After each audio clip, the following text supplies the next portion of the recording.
Good morning. I'm with Kelly Herson today talking about her interesting climb of Mount Kilimanjaro. It wasn't exactly like my decision. My dad pitched the idea to me and my sister January 2011 that he was invited to go climb Mount Kilimanjaro to raise money for hemophilia.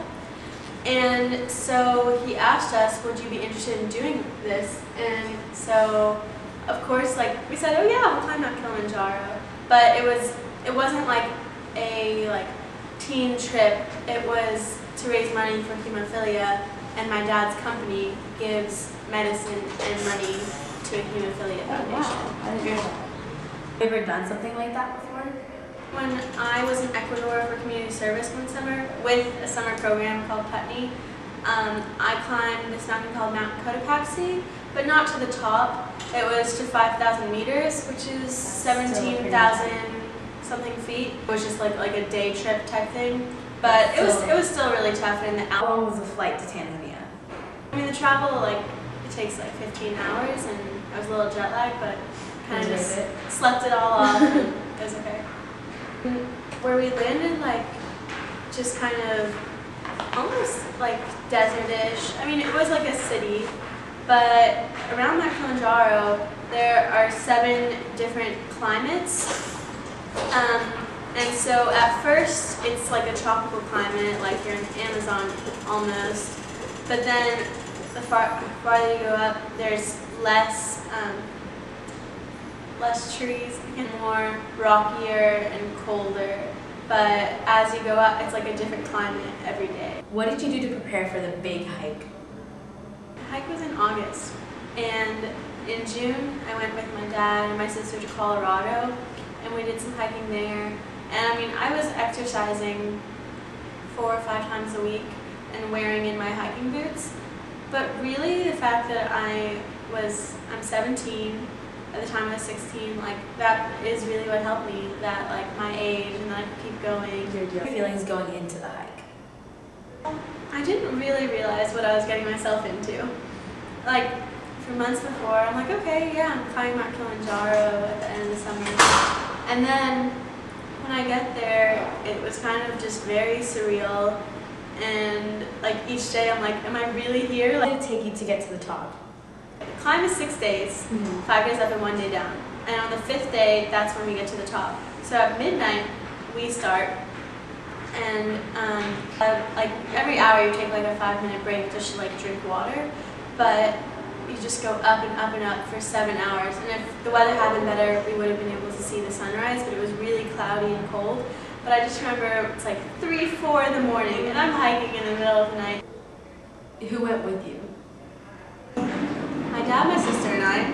Unfortunately, my dad had to go down on the 3rd morning. He actually got really sick, called AMS, acute mountain sickness. And all involved with hemophilia. The one guy actually had hemophilia. Oh, wow. He was 31, cool guy from Austin, but he had hemophilia. But I mean, he did it. It was amazing. And then the one, there were 10 Americans, and we were all somewhat involved with hemophilia. Wow. So Kelly, how did it feel when you finally reached the peak?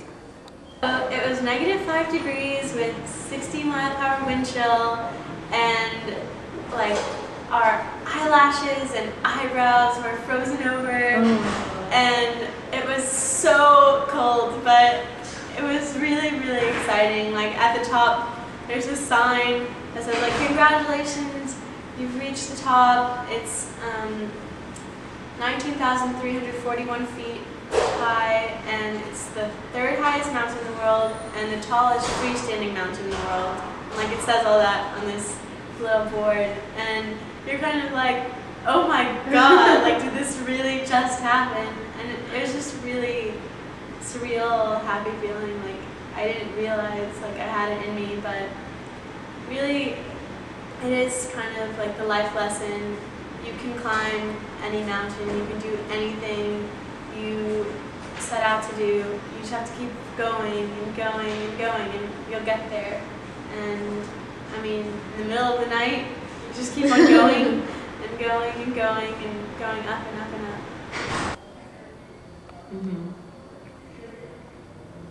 What was it like at the top?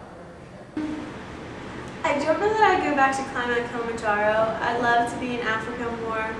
My family is from South Africa, and it's really, really incredible being there. After we were in Tanzania, we went to Kenya, and it's so close. And you know, you see a woman with a basket on her head, and then like an industrial building right next to her, and it's just crazy, like the differences between old and new, and it's a really beautiful, amazing place to be. What was your favorite part of the trip? It was really just, I guess, getting closer with my sister and sharing that experience with her. I couldn't pick like a favorite point, because it was all just like a journey. So if you were to choose one word or two to describe your experience, what would it or they be? Would be It's a wild, and I couldn't have thought it.